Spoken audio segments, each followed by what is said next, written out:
దేవతలు ఇతరమైనటువంటి లింగాలు ఉంటాయి శివాలయంలో.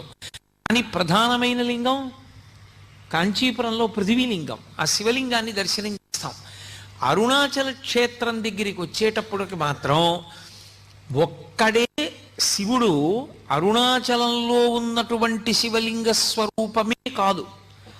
అరుణాచలంలో 3 రూపాలతో ఉంటాడు పరమేశ్వరుడు.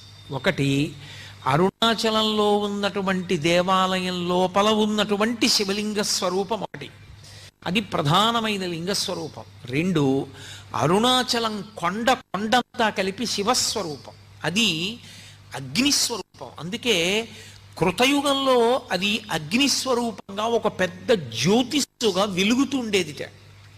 అదే త్రేతాయుగం దగ్గరికి వచ్చేటప్పటికీ మణులతో కూడినటువంటి శివలింగమైంది. అదే ద్వాపర యుగంలోకి వచ్చేటప్పటికి పెద్ద స్వర్ణలింగమైంది. కలియుగంలోకి వచ్చేటప్పటికి మరకత లింగమైంది. అందుకే ఇప్పటికీ ప్రపంచంలో ప్రఖ్యాతి వహించినటువంటి భూతత్వ శాస్త్రవేత్తలు అరుణాచల పర్వతంలో ఉండేటటువంటి శిలలను పరిశీలించి హిమాలయ పర్వతాల కన్నా కూడా ప్రాచీనమైనటువంటి శిలలు ఇక్కడే ఉన్నాయి, అసలు ఈ భూమండలము ఏర్పడేటప్పుడు అగ్నితప్తమైనటువంటి శిలలతో చల్లారిన కొండ ఈ కొండయే అని నిర్ధారణ చేయబడినటువంటి క్షేత్రం. ఇప్పటికీ అరుణాచలంలో దేవాలయానికి పునర్నిర్మాణం చేస్తున్నప్పుడు కుంభాభిషేక సమయంలో అక్కడ ఒక సొరంగ మార్గం కనపడింది. భగవాన్ రమణులు చెప్తూ ఉండేవారు, ఆ సొరంగం అరుణాచలం కొండ మధ్య భాగంలోకి వెడుతుంది.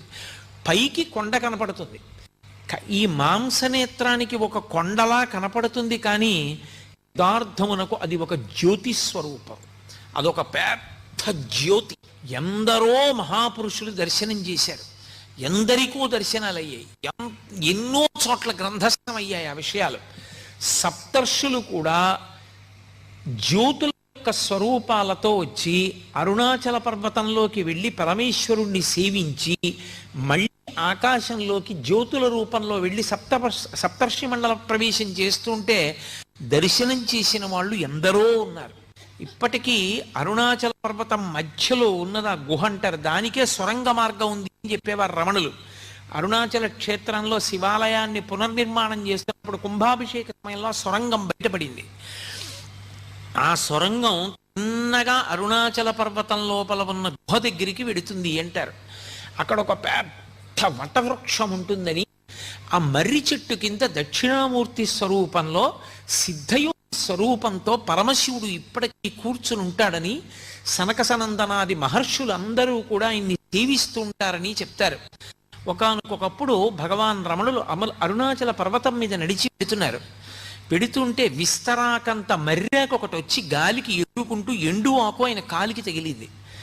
ఆయన మర్రాకు పైకెత్తి చూసి విస్తరాకంత ఉంది, ఈ అరుణాచల పర్వతం మధ్యలో ఉన్న గుహలో పరమశివుడు దక్షిణామూర్తిగా కూర్చున్నాడు. ఆ చెట్టు ఆకే ఎగిరొచ్చింది, నేను దర్శనం చేస్తానని బయలుదేరాడు. ఆయన కొంత దూరం వెళ్ళేసరికి ఆయన కాలు అనుకోకుండా అక్కడ ఉన్న ఒక పొదలో ఉన్న తేనె పట్టుకి తగిలింది. తేనె పట్టులో ఉన్న ఈగలన్నీ పైకి జుమ్మని లేచాయి. వెంటనే రమణుడు అన్నారు, ఈ కాలు తప్పు చేసింది, వాటి గూడు కదిపింది, కాబట్టి ఇది శిక్ష అనుభవించాలని ఆ కాలు ఒక రాయి మీద పెట్టి వదిలిపెట్టేశారు. ఆ తేనెటీగలన్నీ వచ్చి ఆయన కాలు కుట్టగలిగినంతసేపు కుట్టాయి. ఇంత లావున వాచిపోయింది. ఆ వాచిన కాలు ఈడ్చుకుంటూ ఆయన కిందకి దిగి వచ్చేసారు. పళనిస్వామి అని అప్పుడు ఆయనకి సేవ చేస్తూ ఉండేవాడు, అతను శ్రావణం తీసుకొచ్చి ఆ తేనెటీగల యొక్క ముళ్ళు ఆయన కాల్లో విరిగిపోయిన వాటన్నింటినీ బట్టికి లాగేశాడు. కానీ ఆయన శరీరాన్ని విడిచిపెట్టేసే పర్యంతము రమణుల యొక్క ఒక కాలు చాలా లావుగా ఉండేది. ఇప్పటికీ మీరు రమణ